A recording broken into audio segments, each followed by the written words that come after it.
So anyway, David, why don't you read your piece of literature and or poetry, and then I'll ask again where we left off. Go ahead. Okay, thank you very much, Marty. Today's quotation is from the book of Psalms, and it is the beginning of Psalm 19, which for obvious reasons is my favorite psalm. But I've added a line to it just for fun. The heavens declare the glory of God, and the firmament showeth his handiwork. Day unto day uttereth speech, and night unto night revealeth knowledge, so long as the sky is clear. Okay. Wise guy. Both King David and Professor David. Oh, that was a good one. That was a good one. You got us. You got us. Uh, so, David thinks that we had finished. I had to leave early, and David thinks that we just went through the end of chapter 17. We can, I had left my marker in that we had started in chapter 18. I don't mind going back and we can go over that and add to it. But if we have somebody, whoever remembers some of this, that's so we will start on Numbers 18, verse 1. Hi, Rabbi Mary. Good morning, Shabbat Shalom. Shabbat Shalom. Shabbat Shalom. I Let want me to tell answer. you that I'm going to be early, leave earlier. I have guests, and I can ask them to wait, but it won't be too nice. So Okay, well, thank you for letting us know. I just wanted to, I don't know if you heard what I said, but it's going to be in Dallas.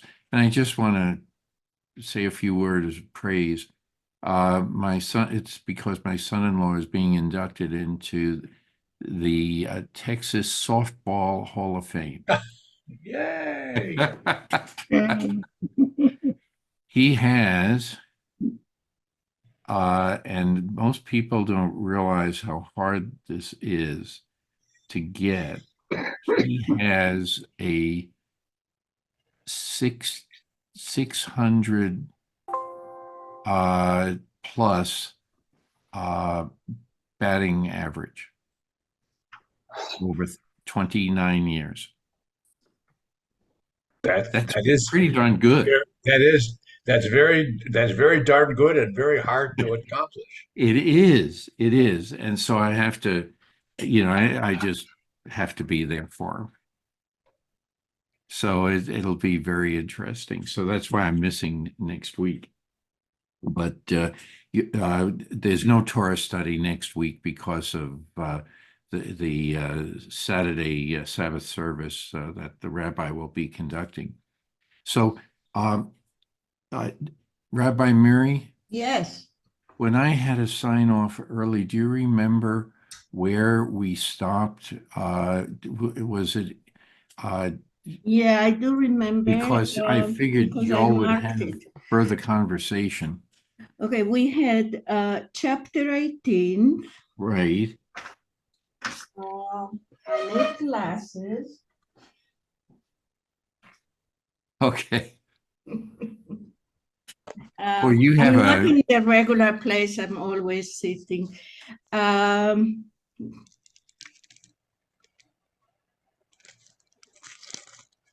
Yeah, I think that it's verse 1 because I don't recall anything okay. about it. Okay, that's good. Okay, I guess I misplaced that. So, David, if you would care to read, uh, we are on Numbers 18, verse 1. Okay, thank you. And the Lord said unto Aaron, thou and thy sons and thy father's house with thee shall bear the iniquity of the sanctuary, and thou and thy sons with thee shall bear the iniquity of your priesthood, and thy brethren also, the tribe of Levi, the tribe of thy father, bring thou near with thee, and they may be joined with thee and minister unto thee, thou and thy sons with thee being before the tent of the testimony. And they shall keep thy charge and the charge of all the tent, only they shall not come nigh unto the holy furniture and unto the altar, that they die not, and neither they nor ye. And they shall be joined unto thee, and keep the charge of the tent of meeting, whatsoever the service of the tent may be. But a common man shall not draw nigh unto you, and you shall keep the charge of the holy things and the charge of the altar, that there be wrath no more upon the children of Israel. Okay, And let's stop at that point. If does someone have a more modern reading? Because some people may get caught up in the Old English, actually King James English, of the reading. Hi, Kent. How are you? Hey, apologies being It's late. I okay. know I broke one of the 613 commandments by being late for study, but know, No, it's hey, but my day's just starting out. It could go worse from there. I'd be glad to read. I have that the newer Tanakh, and so I can read from it. But give me again the we where we are start. on Numbers 18, Yes. verse 1 through the end of verse 5. I guess that's where Okay. we left off. Got it. All right. Is it okay if I start? Sure. Sure. David said to Aaron- already read from his book, but it's Right. Old Just English. to compare. Okay, here we Right. go. The Lord said to Aaron, you and your sons and the ancestral house under your charge shall bear any guilt connected with the sanctuary. You and your sons alone shall bear any guilt connected with your priesthood. You shall also associate with yourself your kinsmen, the tribe of Levi, your ancestral tribe, to be attached to you and to minister to you, while you and your sons under your charge are before the tent of the pact. They shall discharge their duties to you and to the tent as a whole, but they must not have any contact with the furnishings of the shrine or with the altar, lest both they and you die. They shall be attached to you and discharge the duties of the tent of meeting, all the services of the tent, but no outsider shall intrude upon you as you discharge the duties connected with the shrine and the altar, that wrath may not again strike the Israelites. Okay. Any comments? Well, I think this is another one of that we have to place it in context. Mm-hmm.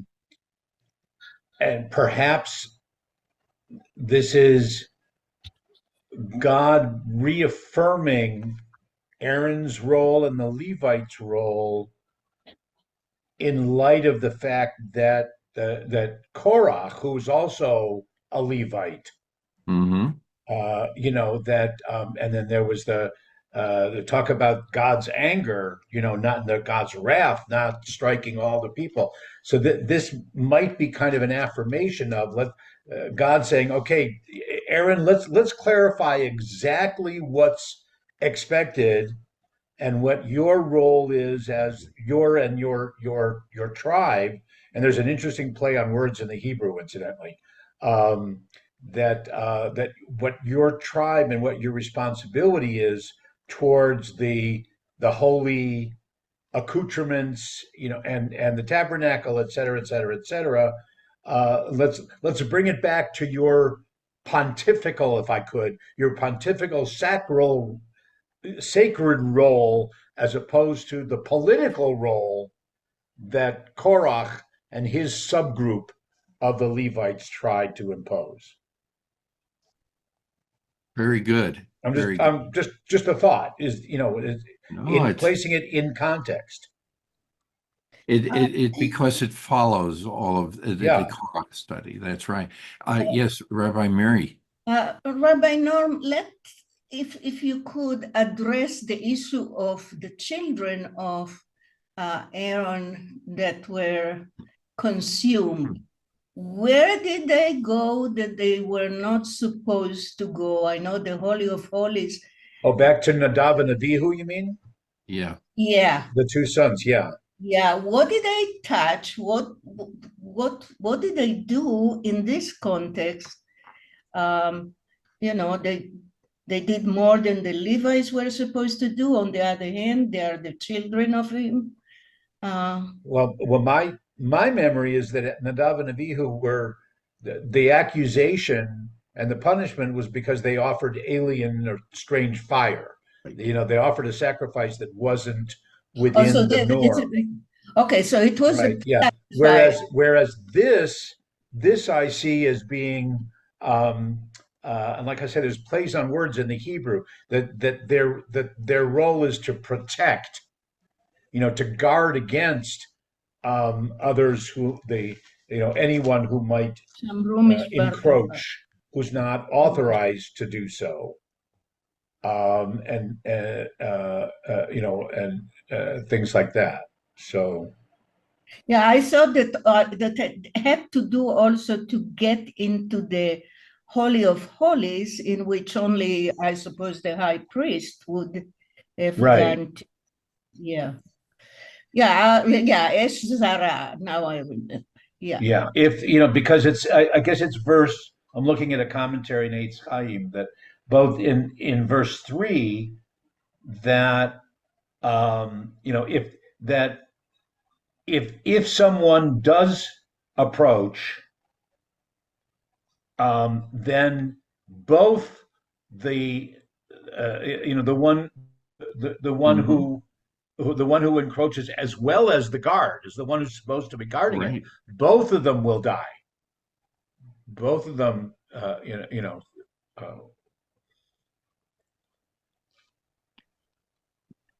So several things come to mind. You spoke about Aaron's sons and the unusual fire that they prepared, not the prescribed way of preparing fire for the altar. And they suffered from that. The first thing that comes to mind, the challenge that Moses lays down to Korah and his followers: get your fire pans ready. Okay. You would think that they would have remembered, that what happened to Aaron's sons, I'm sure wasn't kept secret. You know what I mean? That's hard to say, hey, where'd the sons disappear to? They're no longer around here. Oh, no, somebody would question it, and they would have to know the story of what happened. Right. So here comes Korach and his group, and they say, okay, we're going to do this too. And kaboom, they, not only do they get swallowed by the earth, but then everyone around them is consumed in fire and everything. It's a much larger scale than what happened. So you said, what happened to the sons? We don't know if they went up in a puff of smoke or if they were swallowed up somehow. It's left but to somehow their tunics survived. Yes. That's a miracle. Yeah, that's right. That's all you can say. Yes, I can. Sure. Yeah. And I haven't read further than this section, but what is interesting to me is that I don't read it there, and I could have missed it, but in God's admonishment or words to Aaron, he doesn't allow for a future where Aaron and his sons are no longer alive, as God has throughout much of the Torah, and generations, this and the future that. So it just seems like it's a that absence is a big hole, because it makes it very temporal for when he and his sons are alive. And so, and it could be I simply missed it, or it comes further along in the Torah. Any thoughts on that? or previously. Or previously, which I also Yeah. likely haven't read or remembered. Yeah. Yeah. Okay.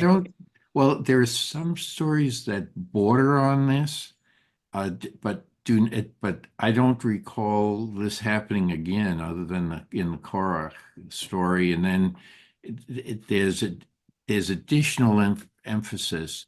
For example, uh, it it's not only error of commission now, but error of omission.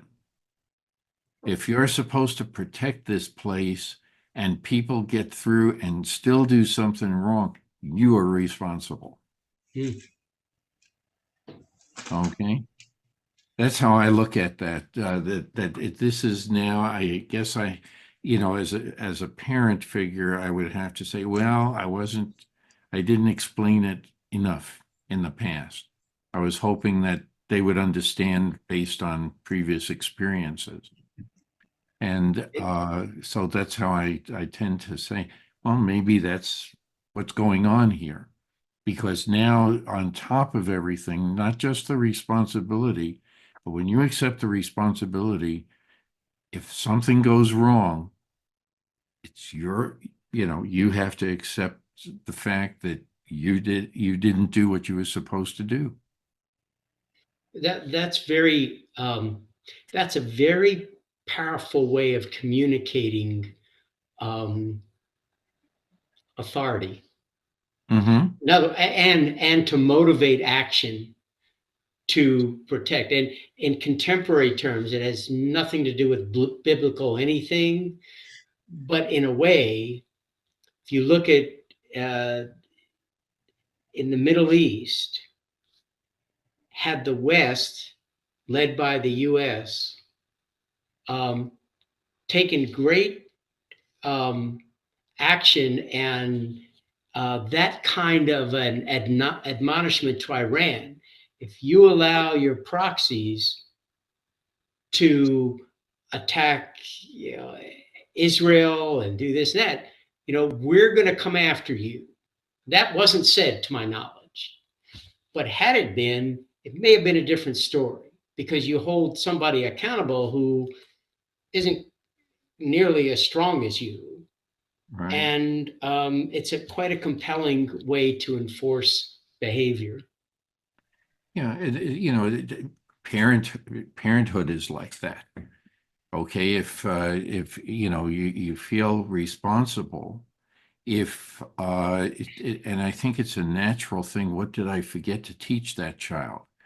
That when they do something wrong, I don't know. Maybe that's the way I was brought up, but I think I've seen other parents feel that if the child does something poor, they did something wrong, and other parents, they make a disconnect, and that no, the child did something wrong.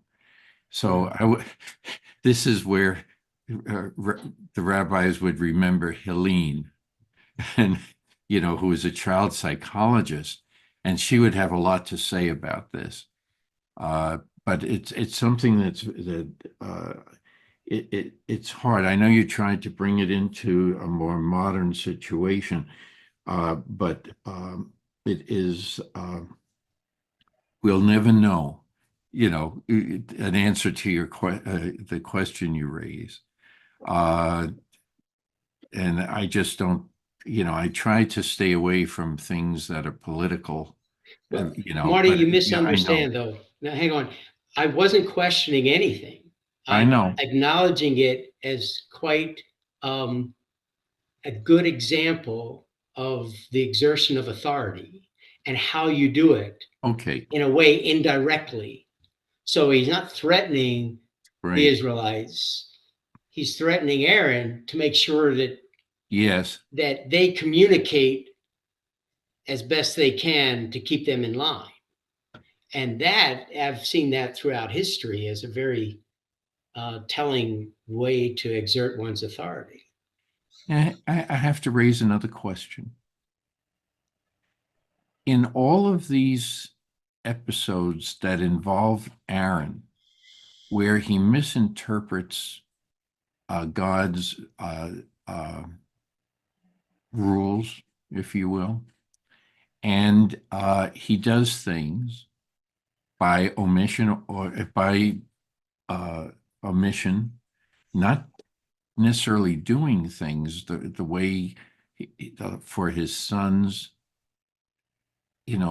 if he had taught them well, maybe they would not have done what they did. Okay. For the golden calf, it may not have worked out that way because, in a way, he contributes to the sin of the golden calf, if you want to look at it that way.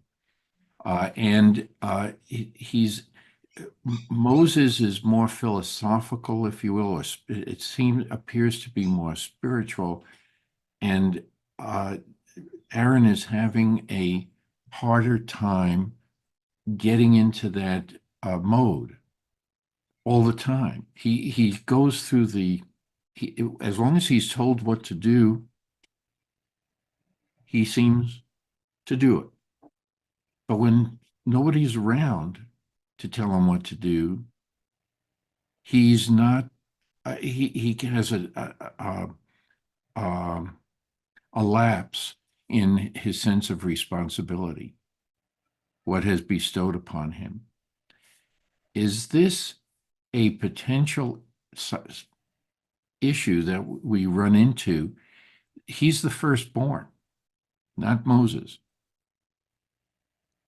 And he if we go by what has been laid down in Torah, and we're going to be coming to this, he's being the firstborn son. He's supposed to be in subsequent chapters and all that. The firstborn son is supposed to be dedicated to God. And is there something being left out of this story that, God is still, yes, I'm trying to put it all together in my mind. Is this God saying to himself, I've tried, yes, it's the firstborn. And I think that came up already in Torah. And so I'm wondering if that's why this extra explanation of responsibility is now being placed on Aaron and his clan. Marty, I was with you in the first part of the thesis, but then have trouble accepting the second. The first part is that Aaron had already demonstrated, at best, a confusion, if not an ambivalence about the instructions that were given him. Okay. And maybe that's why here this is one of the only times in the Torah that God speaks only to Aaron, Yes. directly and only to Aaron, not Moses also. And maybe that's why God feels, okay, I've got to be explicit here.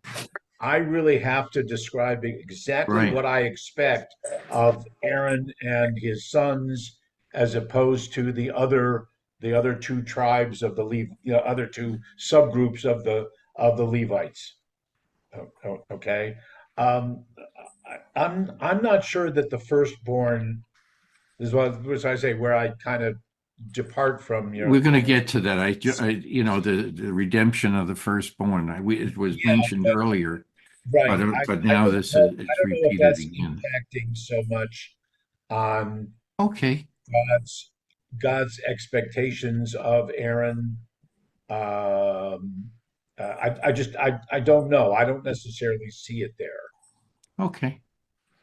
But that's okay. That's all right. That's why I was posing it as a question. It, it, it seems unusual that somebody who's going to make error after error after error is not going to be chastised at some point.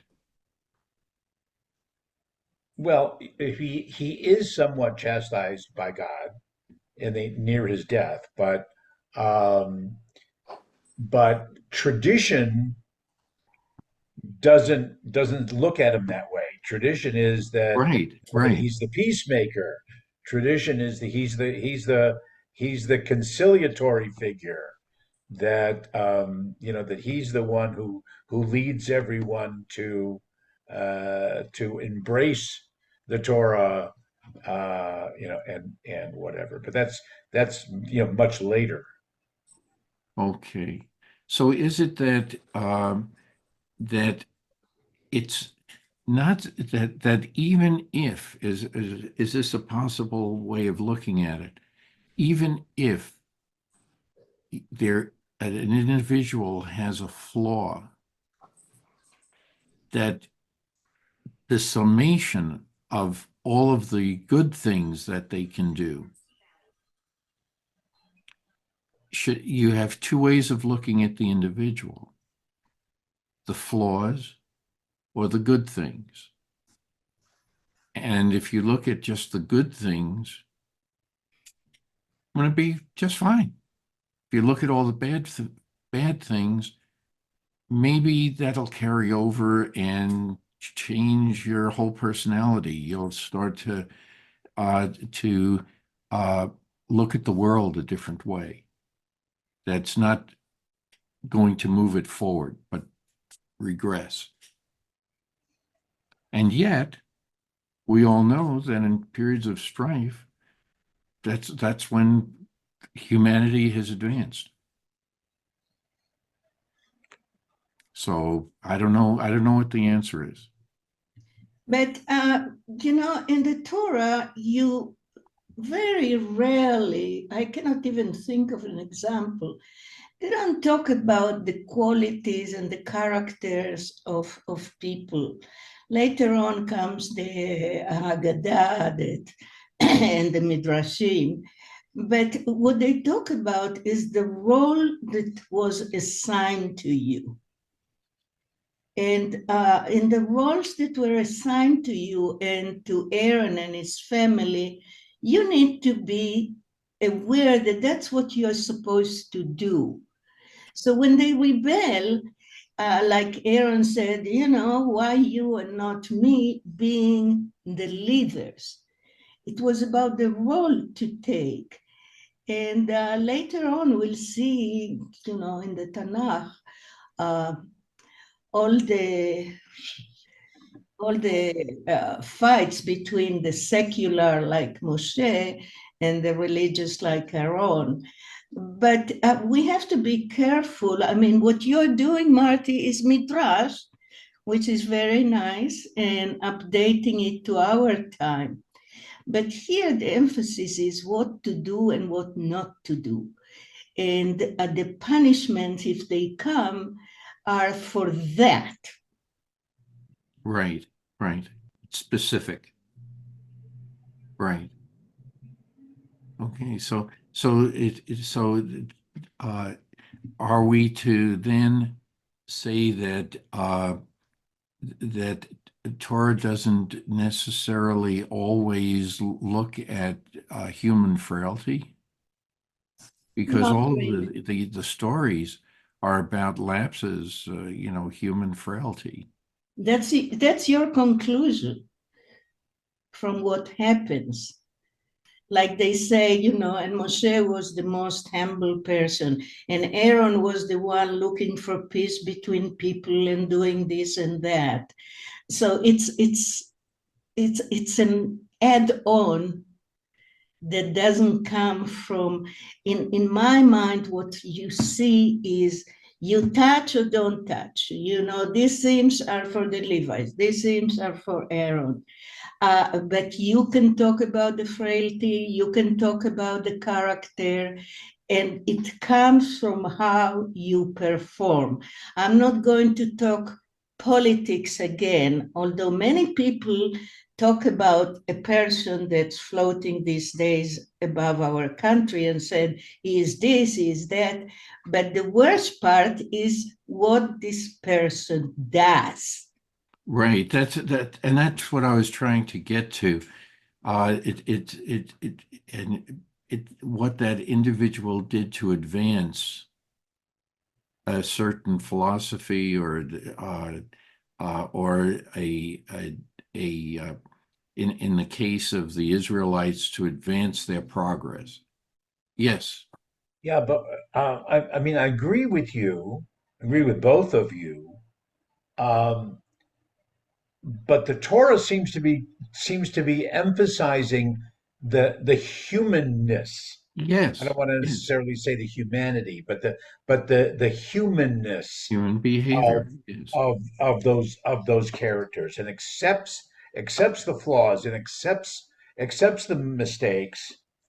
Yes, there are consequences, and those are pointed out. And if there's a lesson to be learned from the action or the misaction, but the Torah doesn't use words like Rabbi Miri was saying. The Torah doesn't use words like heroic, Hmm. and That's right. strong, and wise, and things like that, unless it's granted by God. Right. God says, I implanted within Joshua this particular quality, Right. or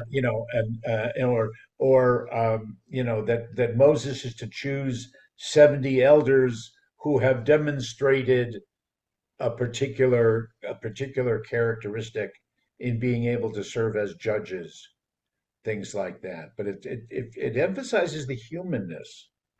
Yes. Actually, almost the entire Tanakh has what you just said. I'm reminded of Book of Kings, and they they all do something that is good, but then they do something that they shouldn't have done, and Hmm. something bad happens. Yeah. So these are like little lessons.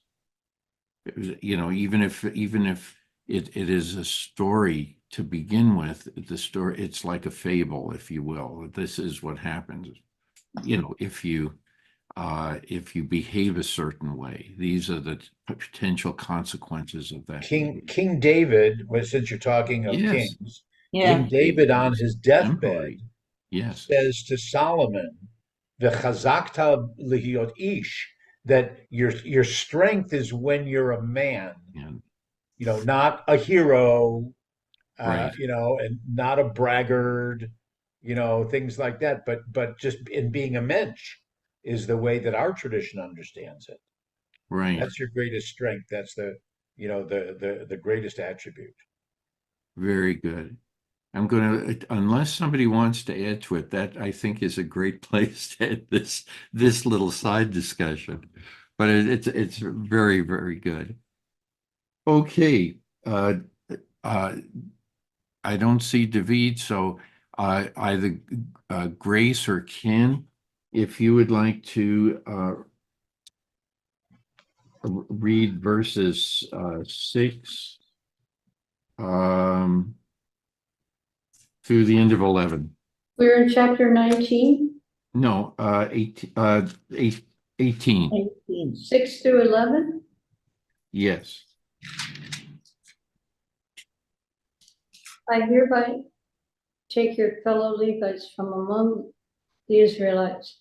They are assigned to you in dedication to the Lord, to do the work of the tent of meeting, while you and your sons shall be careful to perform your priestly duties in everything pertaining to the altar and to what is behind the curtain.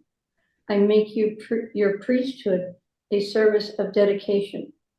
Any outsider who encroaches shall be put to death. The Lord spoke further to Aaron. I hereby give you charge of my gifts.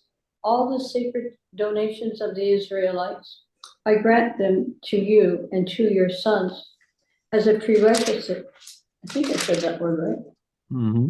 Per, but it's not pre, it's per. Right. A due for all time. This shall be yours from the most holy sacrifices, the offerings by fire, every such offering that they render to me as most holy sacrifices, namely every meal offering, sin offering, and guilt offering of theirs shall belong to you and your sons. You shall partake of them as most sacred donations. Only males may eat them. You shall treat them as consecrated.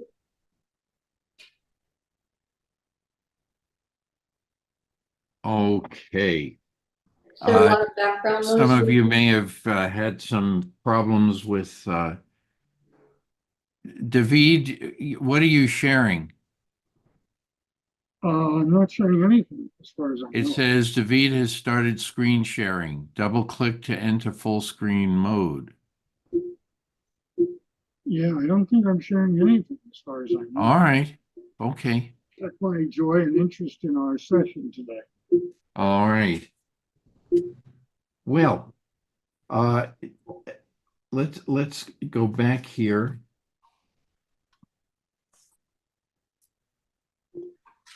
Any comments?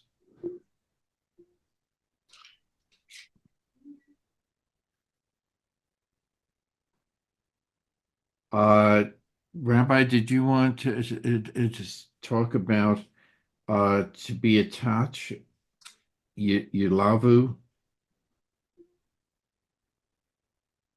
I'm sorry. In verse 2, Verse 2. yes, it says you shall associate yourself with your kinsmen, the tribe of Levi, your ancestral tribe, to be attached to you. In the Hebrew, Well, Oh, well, yeah. I mentioned. Okay, I'm not sure which verse or whatever you're talking about, okay, because the Hebrew is the same word as the Levite as yeah, Levi is to accompany. right. It's also the word in a noun form. It's also the word for a funeral, the Ah, levaya. And so the Levites are accompanying the tabernacle, and or a right. and stuff like that. But I was going to say with the verses that we were just read, um, it's like it's like God further speaking to Aaron and saying, we here's the deal, and emphasize the deal. Okay, Aaron, I need you and your sons to do the following, and I will do this for you. Mm-hmm. I will make sure that these gifts are available for you. You make sure that we do it in the proper procedures. Right. Okay. Any other comments?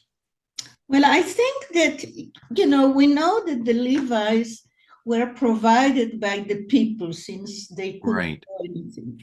So there is a differentiation, I said, in the cut of meat and the type of meat that the Kohanim will get and that the Leviim will get. It's I find it interesting. From these sacrifices is for the Kohanim, and the other are the Levites. So there is a very strong differentiation between people from the same tribe, those that have the role, when I'm talking about the role of the Kohanim, are fed differently than the rest of the people. It's like saying, you know, in our society, those that are CEOs are going to eat this meat, and those that are workers in the same factory are going to eat only this. True, but I find it interesting. It is. It is. It's a little strange for us, if you will, but these people did not hold any land.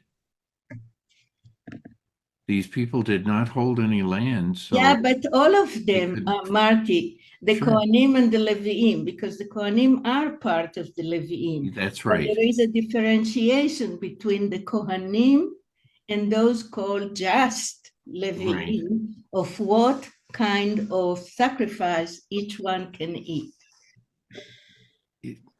Mhm. That's true. Yeah, you are correct. You are correct.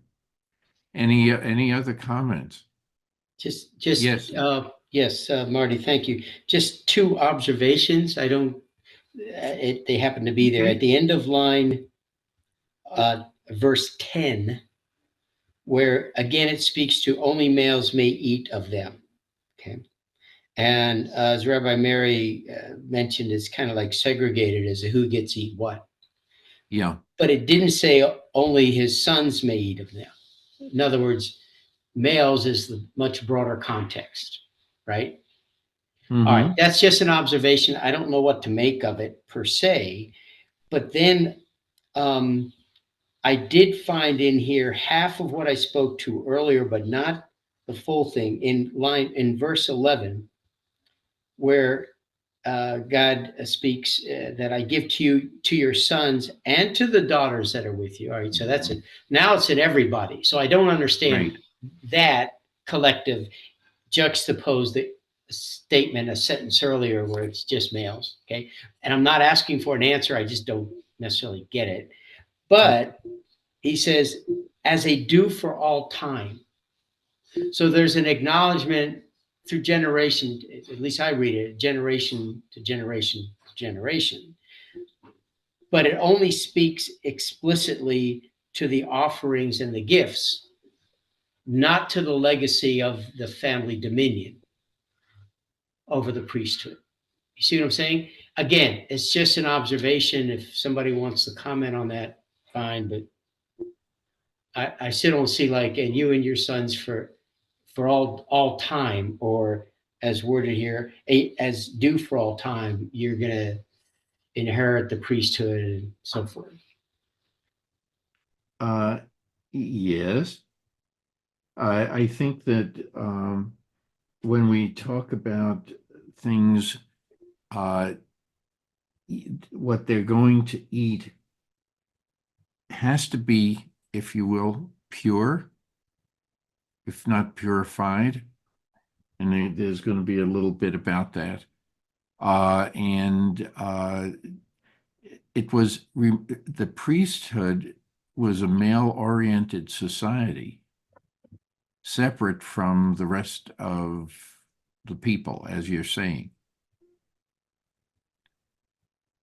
So it was not the wives, it was not the children or anything.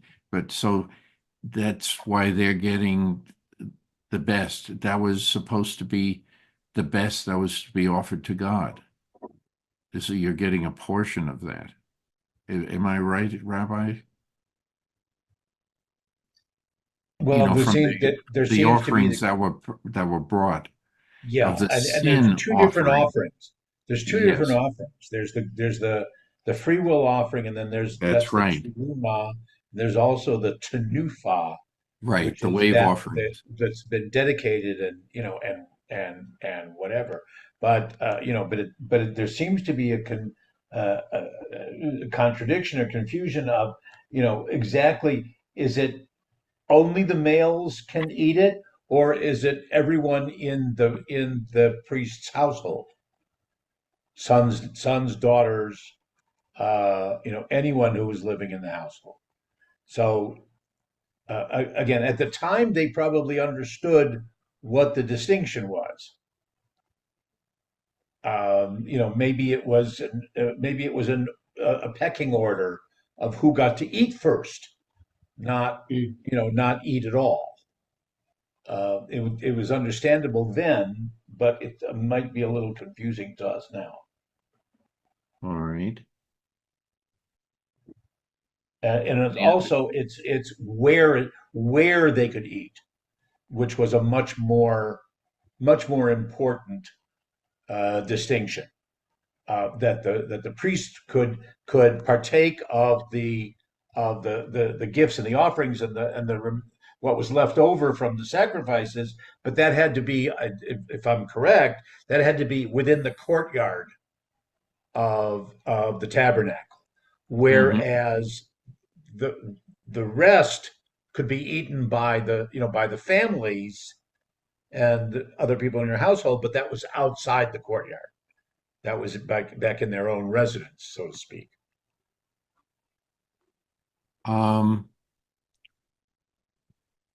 What has popped into my mind is the phrase "eat your words."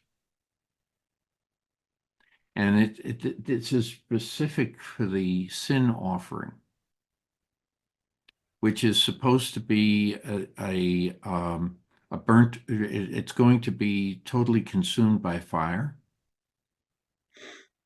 And maybe this is also a more physical way of eating the sin of the person. It's no longer an issue. I don't know.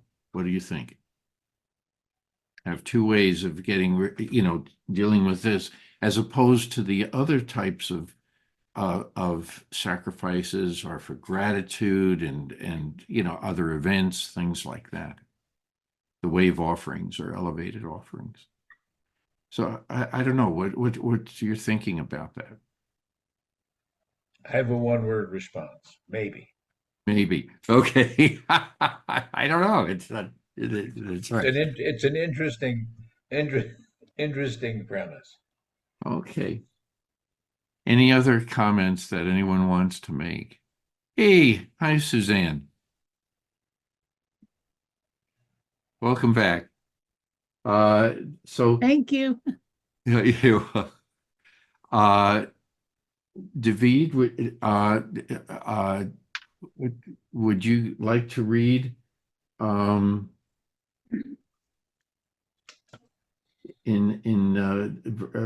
12 all the way through the end of 18?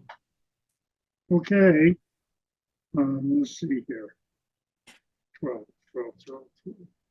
All the best of the oil, and all the best of the wine, and of the corn, the first part of them, which they gave unto the Lord, to thee have I given them. The first ripe fruits of all that is in their land, which they bring unto the Lord, shall be thine. Every one that is clean in thy house may eat thereof. Everything devoted in Israel shall be thine.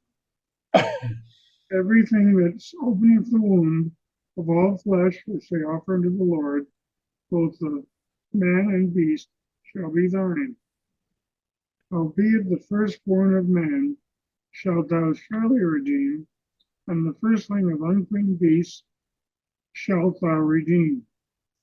And their redemption money from a month old shalt thou redeem them, shall be according to the valuation, 5 shekels of silver after the shekel of the sanctuary, the same is 20 gerahs. But the finishing of an ox, but the firstling of an ox, or the firstling of a sheep, or the firstling of a goat, thou shalt not redeem, they are holy. Thou shalt dash their blood against the altar, and thou shalt make their fat smoke for an offering made by fire, for a sweet savor unto the Lord.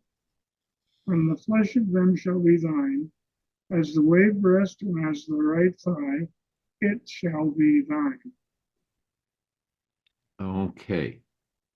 It is, I assume that's what Rabbi Mary, the last thing that was read is what Rabbi Mary was referring to. Uh, before that, I forgot to ask you something as a question. Um, in verse 11, and I forgot to ask this, it says, you know, everybody can now eat their due for all time. Every one of your household who is clean may eat it. Any ideas? What does that mean? Anyone who is clean. I think they mean kosher clean. Okay, would you like to expand on that? That's one. No, Because it's there are different aspects to it. It's not just food. I'll give you that clue. I'm not really sure. I just thought that's what they meant. Okay. Okay. Yes, Suzanne. Suzanne, you're muted. Sorry about that. There you go. Maybe they mean that everyone who's following all the rules of cleanliness, like if you touch a dead person, for example, like if you have to bury somebody, then there's certain rules that you have to follow. Hmm. Uh, and uh, and uh, and there are rules when women have their menstrual cycles that have to be followed. So It I could be a think dead animal also. yeah. Yeah. So I think it refers to all the rules that one should just not assume that those rules don't apply, that they always apply. I'm guessing. You know, I think that's a good one. It's a good answer. Any other comments about that? Yes, I have a lot of Marion. questions on this chapter Sure. because part of it seems to be on a physical level, and the Right. other part of it is the way I'm seeing it, on a spiritual level. Very good. And like what Rabbi Miri said before, funny thing that they're getting the best of everything. But then when you look at their place or their purpose in the community, they're like the leaders, the representatives of God, interpreters of the law. So this is, I think, a really confused, to me anyway, a very confusing, not even a whole lot confusing chapter, separating out physical from spiritual. Because clean, as Susan said, can be on a physical level, but are they clean on a spiritual level in their hearts, in their minds?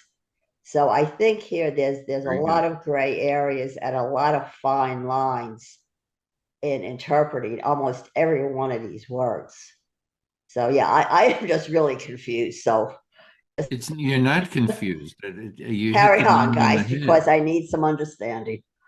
You hit the nail on the head. It's not just it's spiritual, but not just physical, but also spiritual. And so some things are also uh, uh, left unsaid so that you can try to fit in whatever it is happening in your life into one of the two ways that you may need to repair it for the Day of Atonement. Okay. I think, you know, that's another way of Thank you, interpreting. Marty. That kind of But clears it out because I just keep going yeah, in a circle. yeah.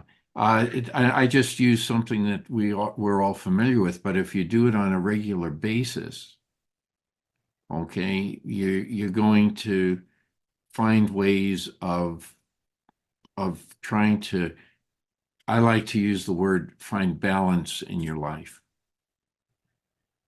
Okay, I think that that's what you're getting after, and I think that that's very important. But you know, Another thing, yeah, Marianne, is that Marianne? yes, it's Marianne. Marianne, it started with Aaron complaining that he doesn't get as much as Moshe, and Marty said he's the older son, he should get it.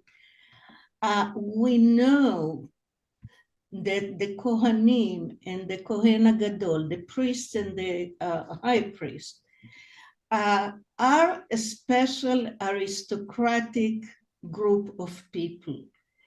And their benefit, and as Suzanne mentioned, they have even different laws that apply to them and not to the rest of us.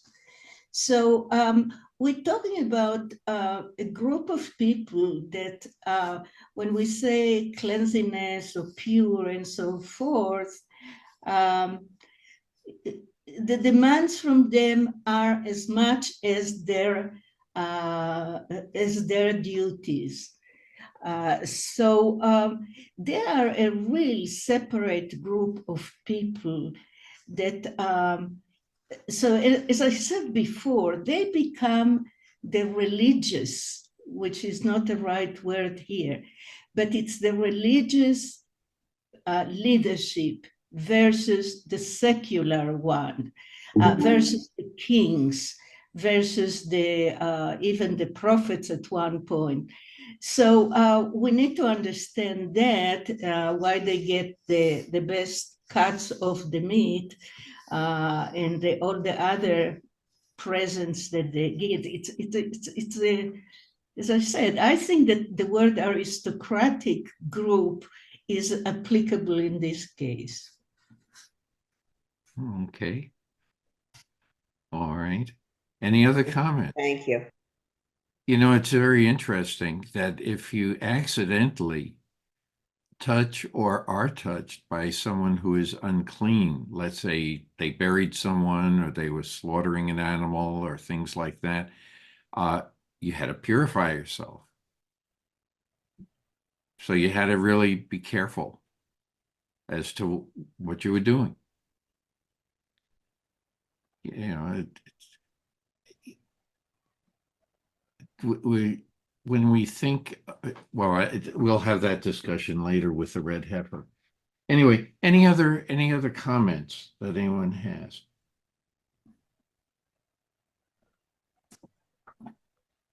Okay. So if somebody, oh yeah, the right thigh. Any comments about that? I remember my grandmother, taking the meat, and even if she got the meat at the kosher butcher, but she would always inspect the meat. She koshered it again with salt and everything, and she always looked to see if the sinew was in there. Why that?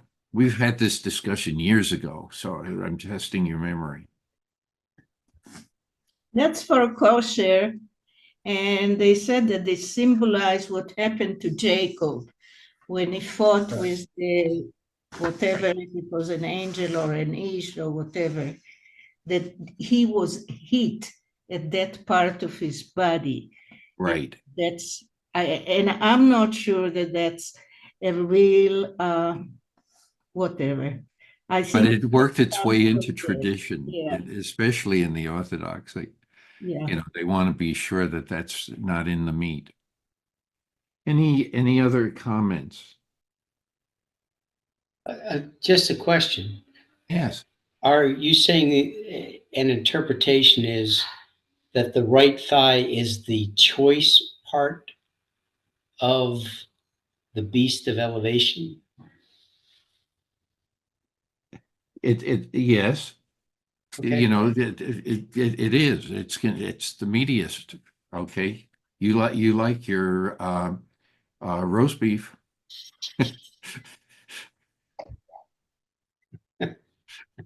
Okay, no, I get it. I mean, that explains it, because the language of it was, I actually was confounded by it.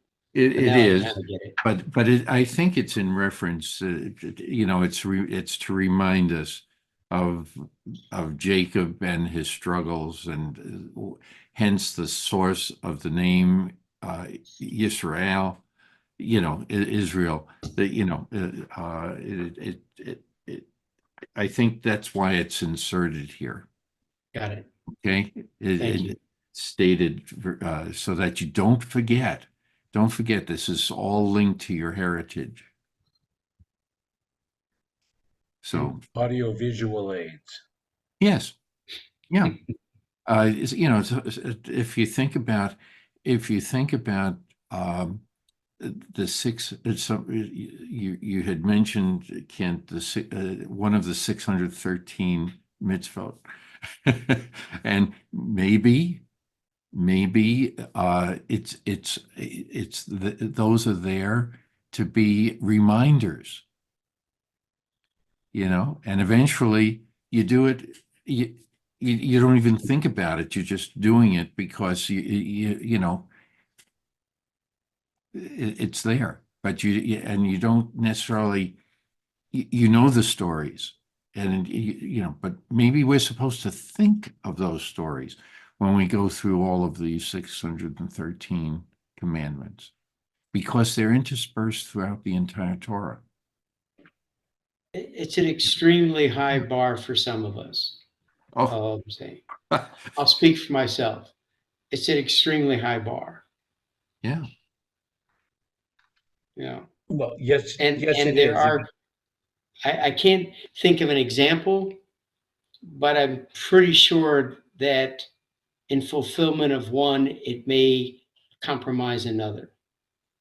That they all are not so distinctly different as to not um, have some sort of a tangential relationship one to another, where fulfilling one, you can't do the other.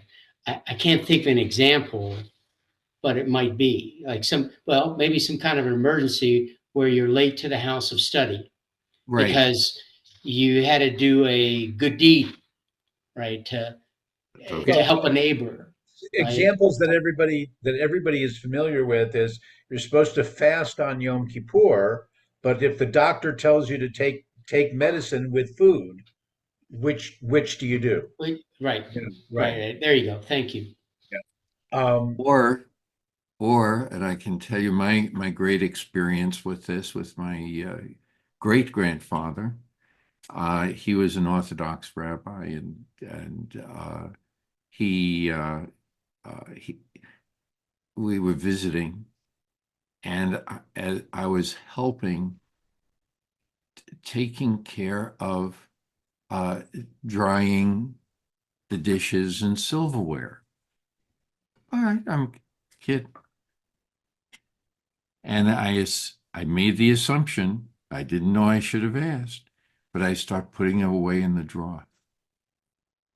And all of a sudden, he comes in and he explodes, saying all kinds of things in Yiddish. And he opens the drawer, throws it on the floor, crash it, and all the silverware is out.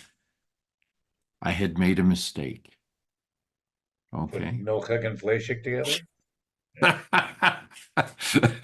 Well, it took a long time for me. I didn't know what had happened. I was totally, it, in awe of the situation.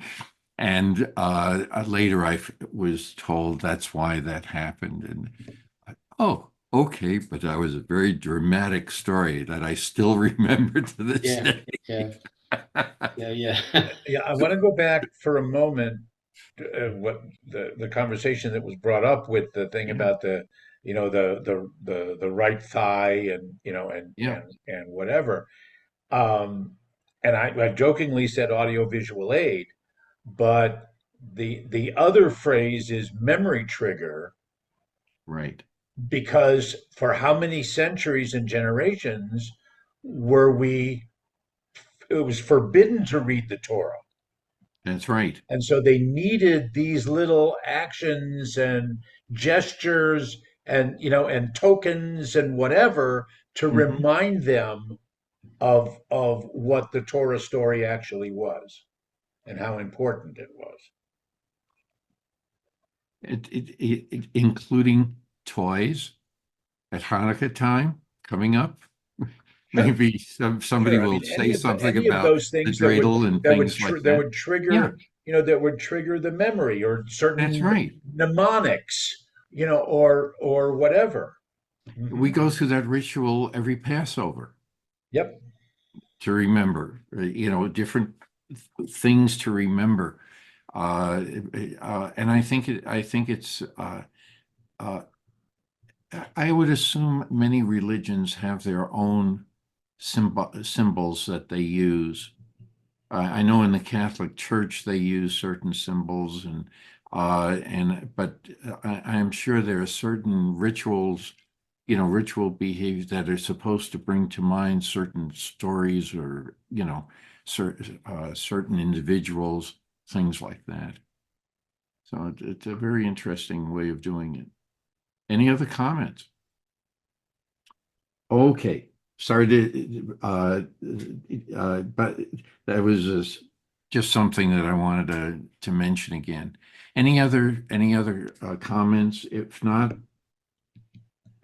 I guess we're going to read verses 19 through the end of 21. Some of this we have already discussed. So if somebody would like to care to read. Yeah, I don't mind reading. Okay, verse 19 through the end of 21. All righty. All the heave offerings of holy things, which the children of Israel offer unto the Lord, have I given thee, and thy sons and thy daughters with thee, as a Jew forever, if it is an everlasting covenant of salt, the Lord unto thee, and to thy seed with thee. And the Lord said unto Aaron, Thou shalt have no inheritance in their land, neither shalt thou have any portion among them. I am thy portion, and thine inheritance among the children of Israel. And unto the children of Levi, behold, I have given all the tithes in Israel for an inheritance, in return for their service which they serve, even the service of the tent of meeting.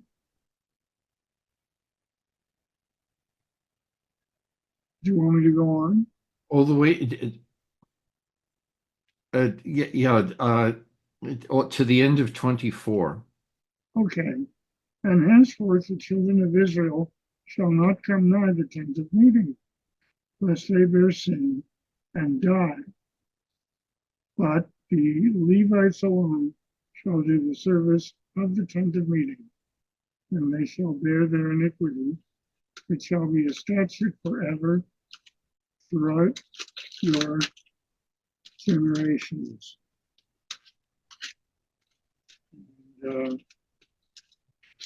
And, Okay, I'm going to ask Kent or Grace maybe if they could read the English, a more modern Sure. English on that. I'll take that. And starting what line? It's from 21 through the end of 24. Got it. And to the Levites, I hereby give all the tithes in Israel as their share in return for the services that they perform, the services of the tent of meeting. Henceforth, Israelites shall not trespass on the tent of meeting and thus incur guilt and die. Only Levites shall perform services of the tent of meeting. Others will incur guilt. It is a law for all time throughout the ages. They shall have no territorial share among the Israelites, for it is the tithes set aside by the Israelites as a gift to the Lord that I give to the Levites as their share. Therefore, I have said concerning them, They shall have no territorial share among the Israelites. Okay. Any comments? So when the people are bringing their payment, if you will, their gifts, their tithes to the temple and to God, God is going to share this with the Levites because of their services that they're going to be performing, not only then but in the future, which will also eventually wind up the services in the temples in later years. Any comments? Yes, Marty, this speaks to answering a question I had earlier.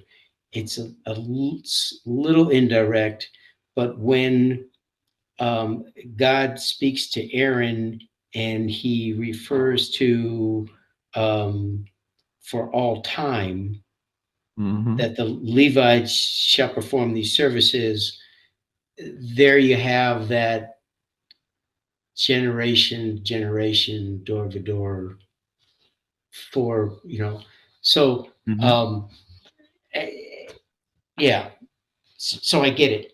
I see how it just comes later, that it's meant to be for as long as they exist. Yeah, it's a Okay. covenant of salt. Oh, well, that's Yes. a part. Good. And that's and I was going to bring that up. Rabbi, since you brought it up, can I ask the group first about salt? Why salt? Isn't it for purification? It is used for purification in the koshering process, yes.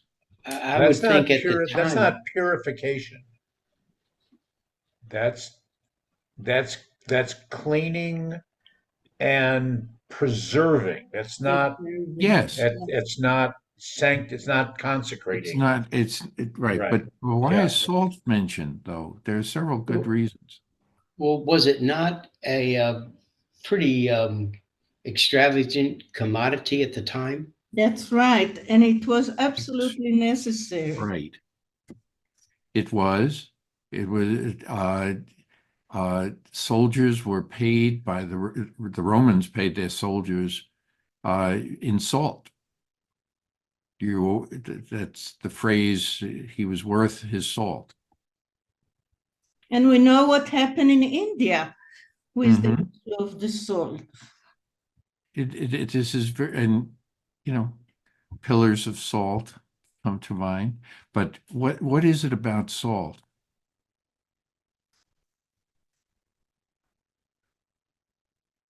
It's permanent in a sense, It right? is. In a sense, it is.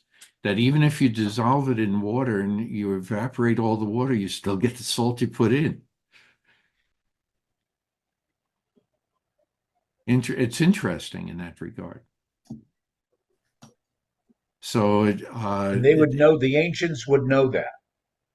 yes, they would. It's not that that's a sophisticated scientific hypothesis, that needs to be proven, empirically in the laboratory.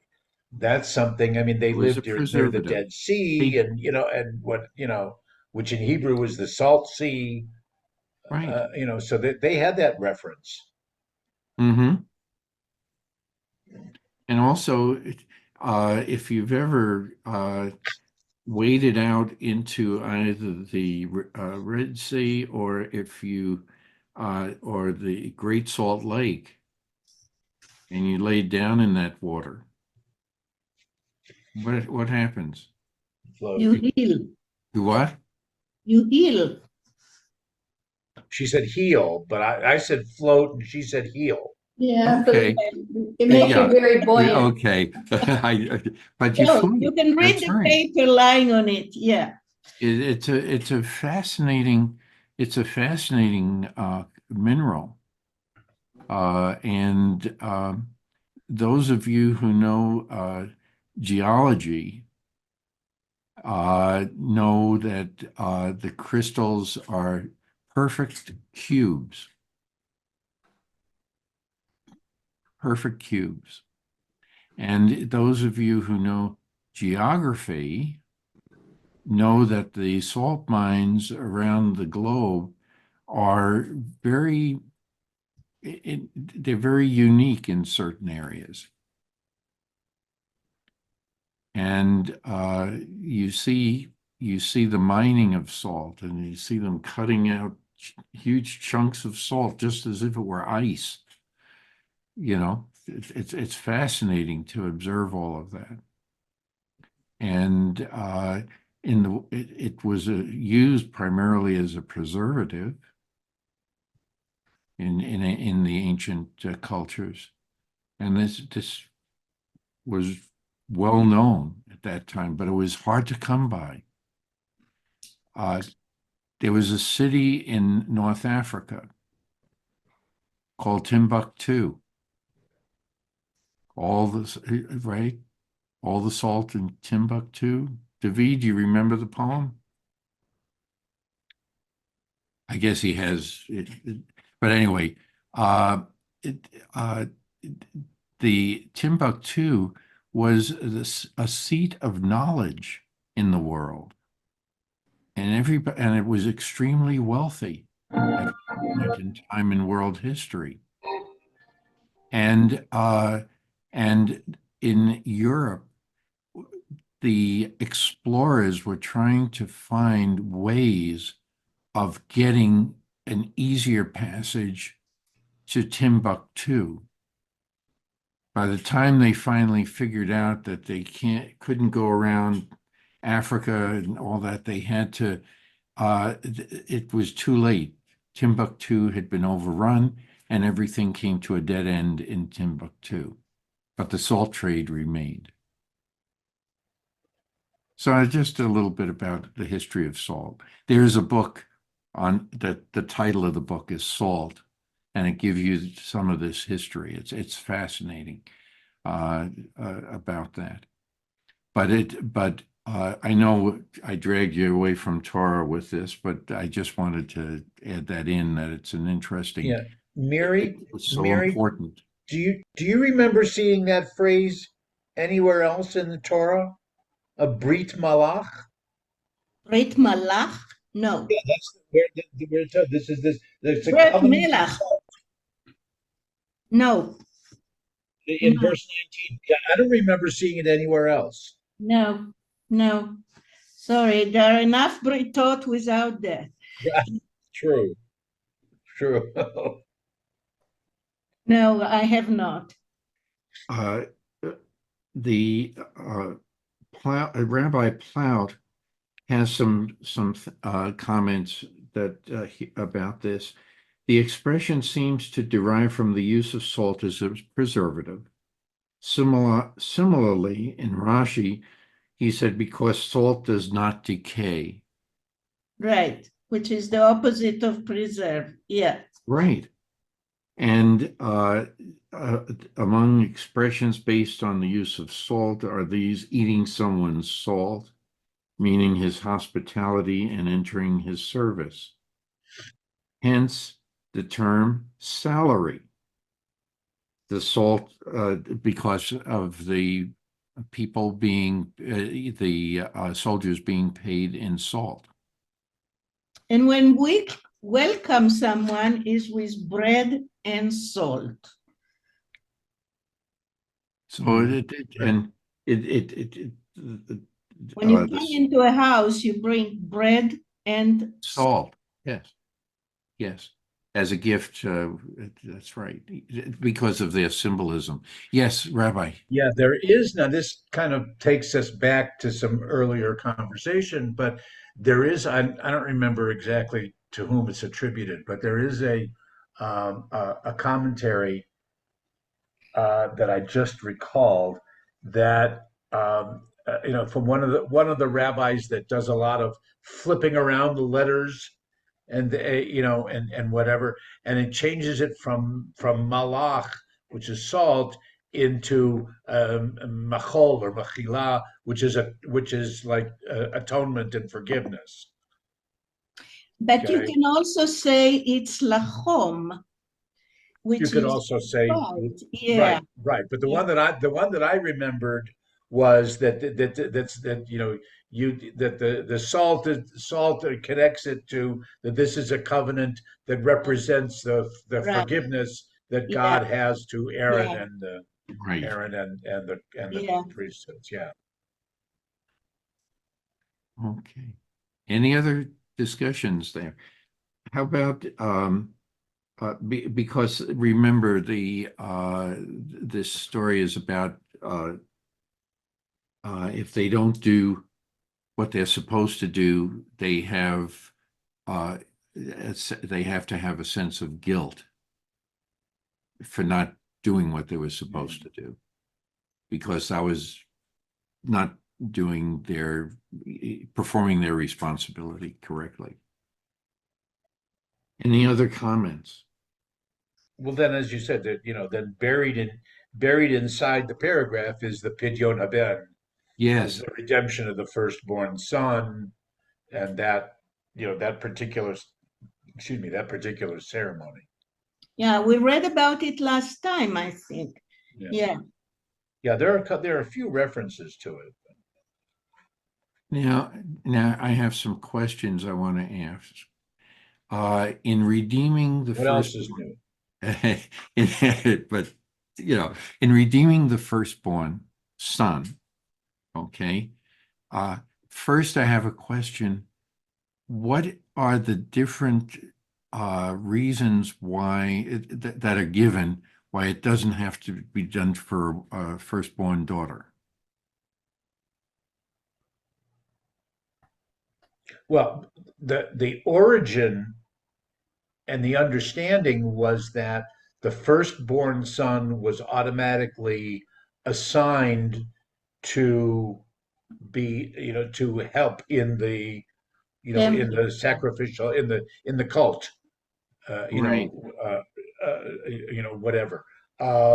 It was an economic thing, and if the parents didn't want to give up but those were duties that a woman couldn't do, that a female couldn't do. So it had to be a male, and symbolically, it was chosen to be the firstborn, the one who opens the womb, to Mhm. symbolically and to demonstrate the importance of it. But the parents had the right to pay off the priest and say, no, we're not going to give you our son. We'll give you the money that he would be earning, so that you can hire someone else in his stead. And so if let's Or say as Carville says, it's the economy, stupid. Right. Yeah. that's right. It's true. Uh, if I love the so now suppose somebody did not have the money to pay the pidyon, okay? What would be the subsequent things, or let's say the husband died prior to the birth of the child. How would the firstborn be redeemed? I'll jump in. I don't Please. know the answer biblically. I do Right. know the answer in later Yes. literature. There's two, because you hit the two parts of your question.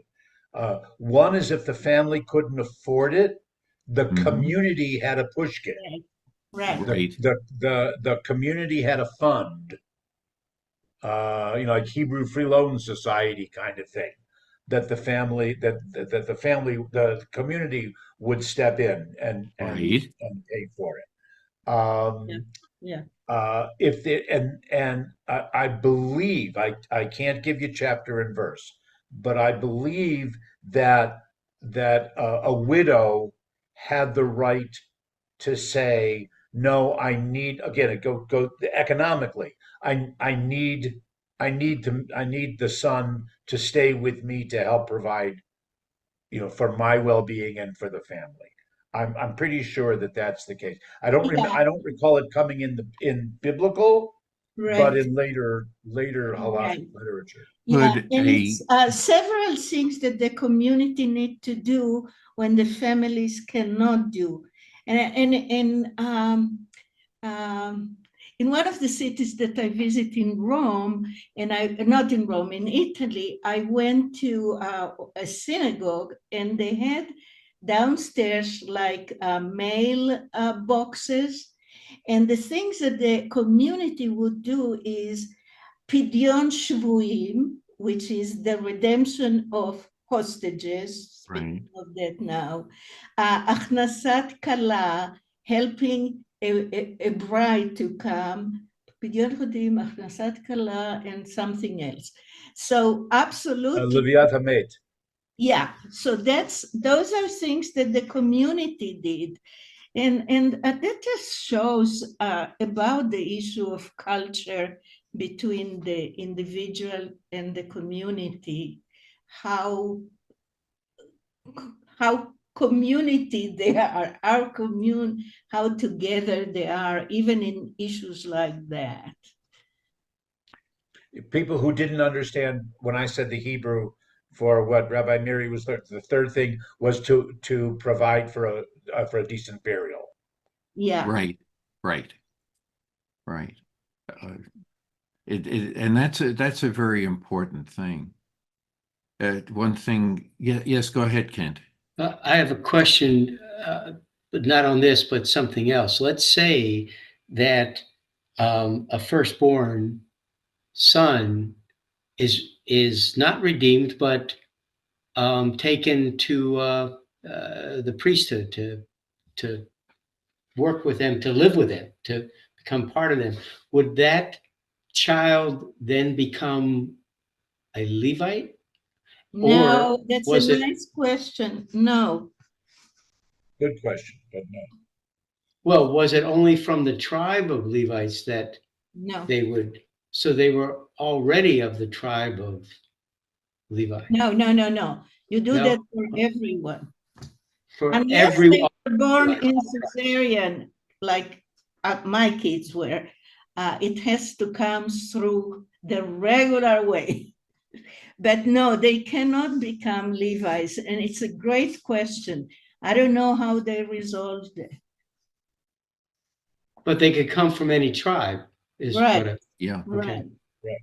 Huh. Can a can an uncle? I'm a Levite, but my parents still had to redeem me. They didn't want to redeem you. Well, can an uncle or a grandfather do the redemption if the father is not there or can't afford, to pay it? Can an uncle step in or I'm sure. I'm sure because it's the family. It's not the parents. right? Yeah. So that would be, or even a brother-in-law. Yeah, Yeah. anyone. Right. You Or can do or it, the Marty. community in general. Right. I mean, I don't mind saying publicly the rabbi's discretionary fund Right, twice Right. has So there are provided. many, many different Yeah. ways Right. that it could be yeah. done. And it's so that nobody would be embarrassed, basically. Yeah. You know what? It reminds me of bailing. You know, when you go to jail, someone can bail you out by Yeah, paying. in a way it is. Yeah. But Well, that's the point of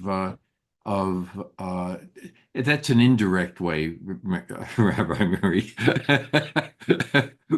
But for these other types of things, to make it a community project and things like that, it goes a long way because it's a unification process. okay. Well, question then. Well, not a question, but somewhere in what we just read, it Hmm. was a a dedication of the firstborn at 1 month of age. Did I read that properly Yes. somewhere? Okay, 30 days. that's 30 an days awful. unless it's Shabbos or a holiday. Right. Let's make it 32 days. That is awfully young age, which then begs the question, who cared for these infants?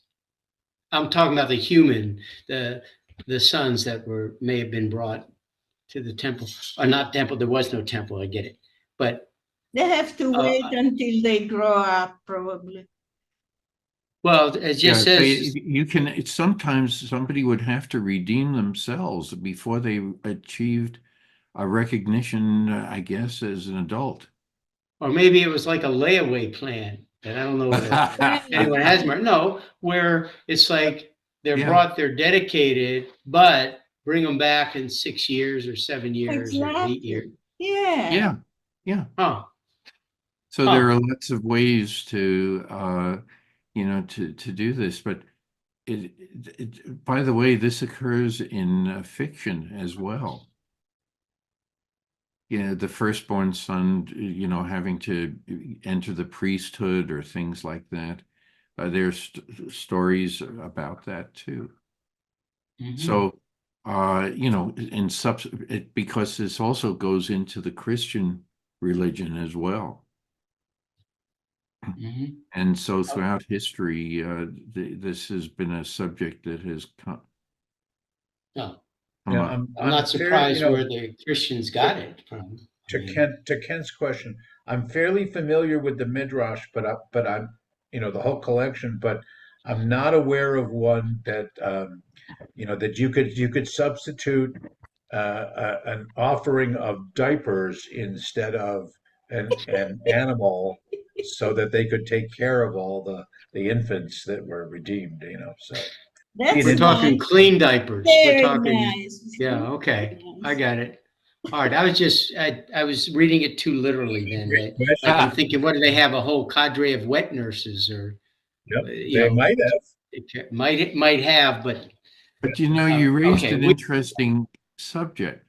Who is taking care of the child? And it's usually the mother and a cadre of women who do this. You know who also do that? Even before and have the same formula before the child can enter into the world. The child is kept in a house, is totally housebound with the mother.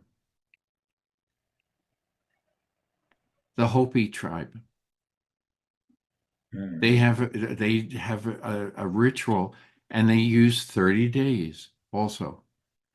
Now, it is interesting, and we had mentioned before that in some it's 31 days, and in some it's 28 days. Take your pick. So 30 is a good compromise. But I think it's a very, yes, Rabbi. Based on that, 30 days is also the halachic definition of a viable soul. So, right. And so if a baby should die, God forbid, before 30 days, technically you say you have a funeral, but you don't really have mourning.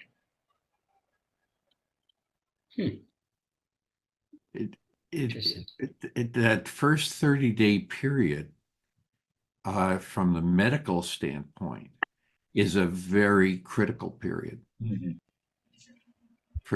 because And of especially in those days with high they infant did mortality nothing. rate. They didn't understand.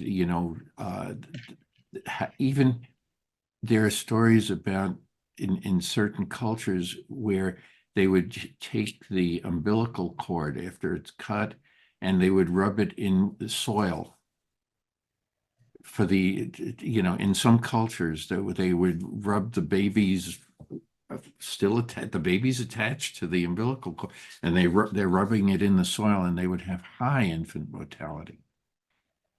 imagine. Okay, in Southeast Asia, a lot of the older tribes did that sort of thing. So, I mean, there are different customs to remind everyone that it's a child of the earth, that they're all children of the earth, if they survive all that. So different groups have different customs. And by the way, salt can also be used to help stem bleeding. If it's a minor cut or things like that, you can put salt on.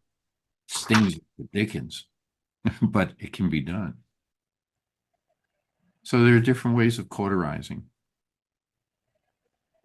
So you know, it doesn't always have to be a hot stick, or there are chemicals that can be used too. Anyway, let's any other discussion about what we've been reading here?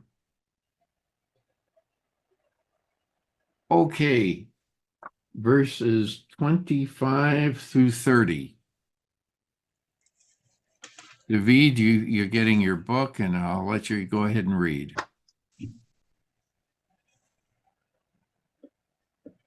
All the way through to the end of 30.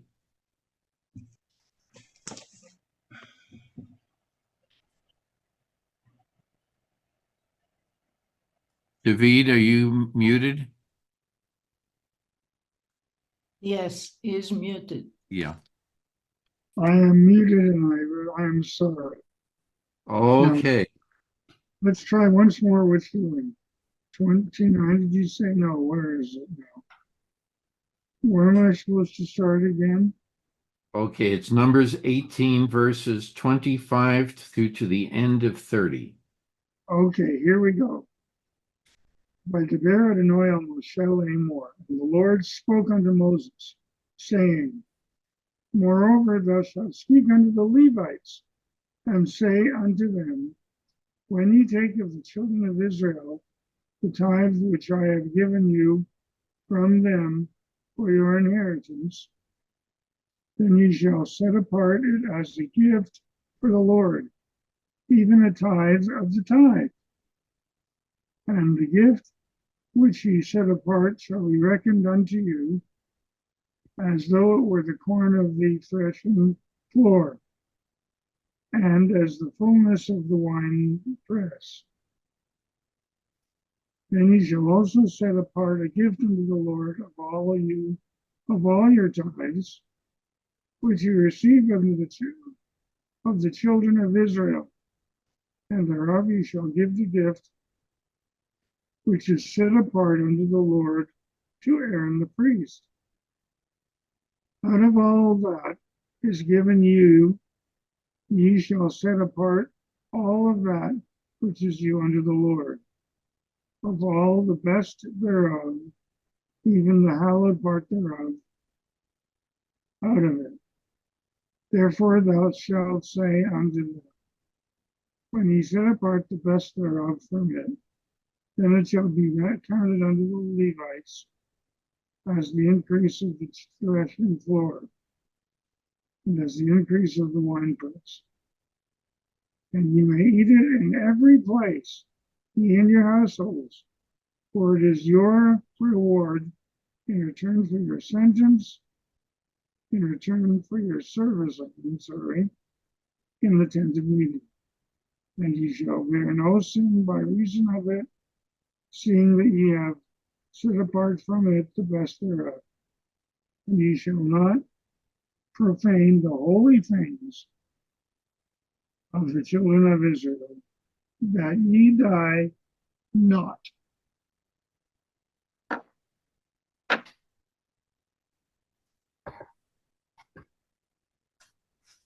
Okay.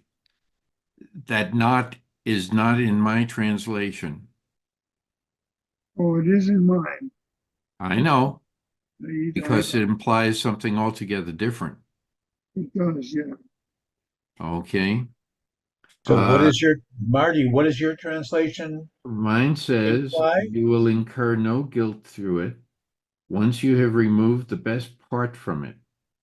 But you must not profane the sacred donations of the Israelites, lest you die. Right, okay, yeah. I mean, it's Yeah, still the I mean, warning. you're going to Right. die if you don't follow the rule. Right. right. And that's why it didn't, Kind of a recognition that though the priests and the Levites are seem to be benefiting from from this system, there's a recognition going back to as we started with the Nadav and Avihu. There's a recognition that this is dangerous work, yes, okay, and that if they do anything that they do that's wrong, they could die. sure. And so so you're entitled to a little bit of a extra benefit. Yeah.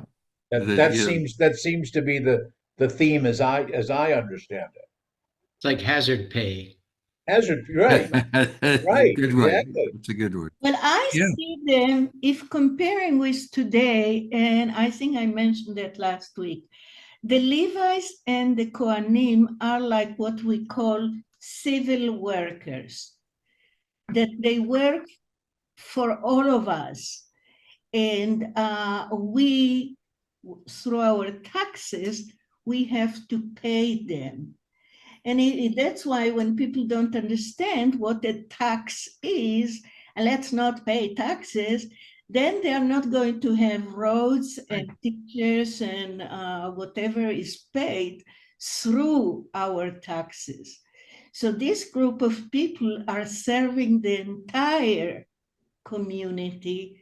Therefore, they deserve not just that it's dangerous, but they deserve to have being paid. Very good. It's true. That's where the money goes. My late father-in-law, he used to say that don't say that you're paying too much taxes and like that, because taxation is a privilege. For what you have been paying your taxes is a privilege, because you were treated so well that you made more money. And if you look at it that way, it doesn't hurt.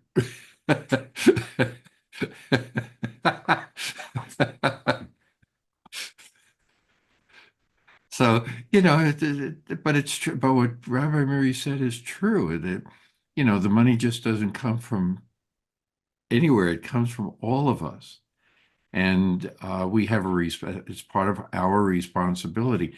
It's the same as bringing, if you think about it, and I'm reading a book right now on foundations of the Constitution, from going way back in time to Greeks, Romans, Babylonians, and all different cultures. And it talks about how all of these concepts were introduced into our Constitution. And so if you think about it, if the Levites have been elevated, it's because they're the ones that are going to be, they can't own any land. They're not going to have side businesses or anything. They are totally devoted to the temple. And you can see where subsequently that comes into play over the centuries, okay? What the downfalls are. But if since they don't have another means of attaining wealth, they have to be given all of this. So they are like the government officials. And that's how our founding fathers looked at it also. And they looked at taxation, tithing, as a way of making sure that that everybody would pay their fair share. Early on, it was only a certain few that could pay, until later on it was expanded. But they wanted people to have a solid education so they would understand all of this. That was the thing. And that Ben Franklin donates his money, okay, to a school in Pennsylvania, University of Pennsylvania, in good old Philadelphia. So it's something that was very, very important in the eyes of our founding fathers. But here, it's the same type of concept. A tithe is, there are some people, they don't have another means of attaining enough food to eat or anything, so they need to be given those things. So you're paying them for their service. Okay, Yeah, but this is different than strict charity. correct. This is That's correct. obligation. It is. And The that's tithe is an obligation as opposed to a free will. yes, that is correct. So it's The truma is the free will. yes. That's one of them. If This- they want to but donate it's- in the name of someone, yeah. But that's why a tithe is there. It's a form of taxation. So but it's a very interesting concept. Any other discussion about this? And we're coming up to eating time. Okay, I'm Some coming. people are already eating. It's I'm just- coming. Yeah. Okay. Okay, I know you have to go. Bye, guys. Okay. Bye, Mary. Okay, Shabbat shalom. Shabbat shalom. enjoy the family gathering. Thank you. Bye-bye, Reverend Mary. Bye-bye. Any other comments? And I hate to end this on the words "lest you die," but the next story should really be discussed in toto rather than doing only a portion of it, and that's the red heifer. So I think this is a reasonable place to stop today. And because we get through reading it and then we wouldn't have much time to discuss it.